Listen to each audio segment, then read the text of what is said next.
بہت سارے دوست جو آج کے جدید سوشل میڈیا کے جو وارز چل رہے ہیں، ہمارے عقائد کے اوپر ہنگامے ہو رہے ہیں، اس حوالے سے انہیں یہ لفظ ہی چبھا دیا جاتا ہے کہ جی آپ نے عبد القادر جیلانی کو غوث کہہ دیا، حالانکہ غوث تو اللہ تعالیٰ ہے، کیونکہ غوث کا معنی ہوتا ہے مددگار۔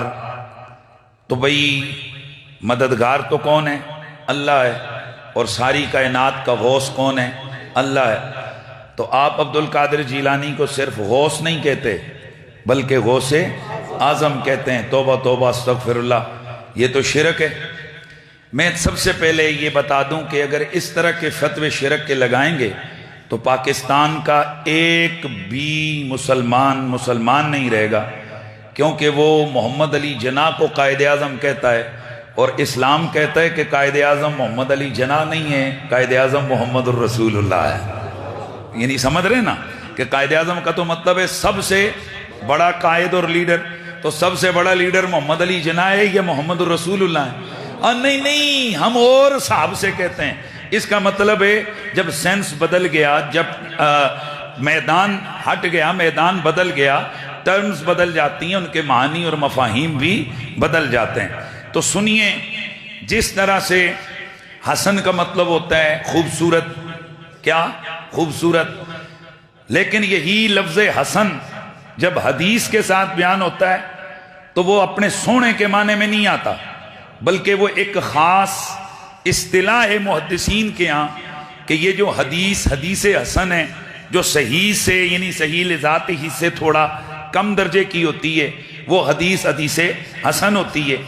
اب اسی طرح ایک حدیث معروف، اب معروف کا مطلب ہوتا ہے مشہور، یوں ہی ایک حدیث ہے جی خبر مشہور، یہ جس طرح آپ علماء کو معلوم ہے۔ تو اب یہ ساری اصطلاحیں، ٹرمز ہیں کس کی؟ علم الحدیث کی۔ تو جب کوئی لفظ اصطلاح میں استعمال ہو تو اس وقت اس کے لغوی معنوں کو سامنے نہیں رکھا جاتا۔ تو یہ جو غوث اعظم کا لفظ ہے، یہ جو غوث، قطب، ابدال، یہ جو ٹرمز ہیں، یہ علم تصوف کی ٹرمز ہیں۔ اور اگر یہ کہا جائے کہ رسول اللہ کے دور میں یہ علم تصوف نہیں تھا، بتاؤ حضور کے دور میں غوث اعظم کون تھا؟ حضور کے دور میں قطب کون تھا؟ ابدال کون تھے؟ قلندر کون تھے؟ اگر اس وقت نہیں تھے تو یہ بعد میں کدھر آئے؟ ہم اسی طرح ہاتھ جوڑ کے سوال پوچھتے ہیں، بتائیے حضور کے دور میں حدیث صحیح، ضعیف، معضل، مدلس، یہ جو حدیث منکر، حدیث شاذ، حدیث منقطع، حدیث مضطرب، یہ جو ساری حدیثیں، حدیث مضطرب، یہ ساری جو حدیثیں ہیں، یہ جو ان کی قسمیں، تو بتائیے کیا یہ حضور کے دور میں تھیں؟ جی نہیں تھیں، یہ تو بعد میں جب علم الحدیث شروع ہوا تو پھر اس فن کے اعتبار سے یہ اصطلاحیں شروع ہوئیں۔ اس کا مطلب یہ حدیث تھی پر یہ اصطلاحیں نہیں تھیں۔ اسی طرح ولایت تھی، اسی طرح شان اولیاء تھی، لیکن یہ اصطلاحیں بعد میں آئیں۔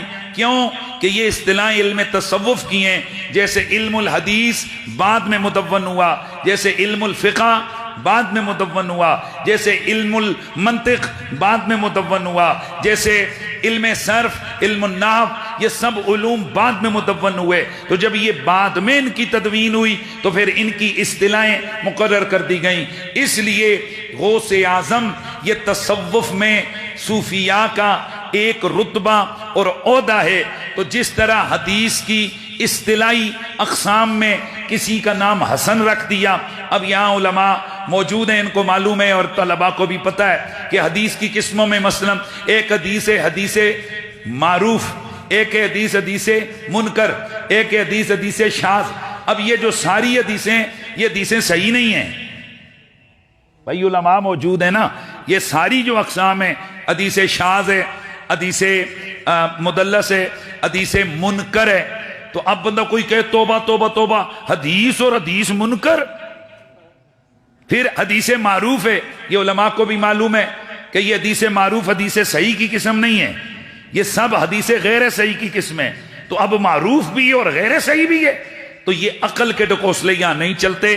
یہ اصطلاحیں ہوتی ہیں علوم کی اور جو علوم مدون ہوتے ہیں ان کی اصطلاحیں ہوتی ہیں، اور وہ اصطلاح جب استعمال ہو جائے تو اس کو ماننا پڑتا ہے، اس میں عقل کو سامنے رکھ کر کیڑے نہیں نکالنے پڑتے۔ تو اسی طرح غوث یہ ایک تصوف کے اندر اصطلاح ہے، قطب اصطلاح ہے، ابدال اصطلاح ہے، اور خیر یہ تو حدیث شریف میں کے اندر بھی یہ ٹرم استعمال ہوئی ہے۔ تو اسی طرح یہ جو غوث اعظم ہے یہ بھی تصوف کی ایک اصطلاح ہے کہ جو استعمال ہوئی ہے، اور امت کے لاکھوں کروڑوں علماء، صوفیاء، اتقیاء، ان کا اس بات پر اجماع ہے کہ اگر جب لفظ بولا جائے، جیسے آج لفظ بولا جائے قائد اعظم، تو پاکستان ہندوستان میں مراد کون ہوتا ہے؟ محمد علی جناح۔ اور جب لفظ بولا جائے امام اعظم، اب میں آپ سے پوچھتا ہوں امام اعظم کون ہے؟ امام اعظم تو محمد رسول اللہ کو ہونا چاہیے، یا بعد میں اگر ائمہ اہل بیت کے والے سے دیکھیں تو مولا علی کو ہونا چاہیے امام اعظم، لیکن آپ اور ہم سارے امام اعظم کس کو کہتے ہیں؟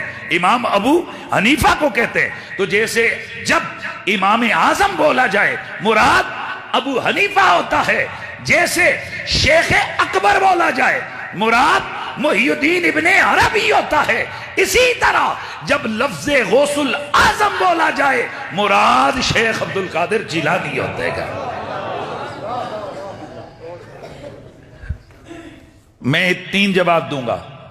پہلا جواب ان لوگوں کے لیے جو کہتے ہیں کہ یہ غوث اعظم آسمان سے اترا تھا، یہ اسی طرح غوث اعظم کی اصطلاح قابل قبول ہے جس طرح امیر المومنین فی الحدیث۔ کیا تمہارے پاس آسمان سے وہی آئی تھی کہ امیر المومنین فی الحدیث کون ہے، یا امام حاکم کون ہے؟ جس طرح حاکم پوری تاریخ اسلامی میں حدیث بیان کرنے والے محدثین میں ایک ہی بندہ ہے، کون؟ حاکم نیشابوری۔ بھائی سمجھ رہے ہیں؟ تو کیا باقی حاکم کیوں نہیں ہے؟ کہتے نہیں، وہ تو محدثین اور اہل زمانہ نے اس بات پر اتفاق کر لیا کہ جو تعریف ہے نا حاکم کی وہ انہی پر سچی آتی ہے۔ جیسے امیر المومنین فی الحدیث سب نے مان لیا کہ یہ تعریف فلاں امام پر سچی آتی ہے، اسی طرح تصوف والوں نے، صوفیاء نے یہ بات مان لی کہ غوث اعظم کی اصطلاح عبد القادر جیلانی پر ہی سچی آتی ہے۔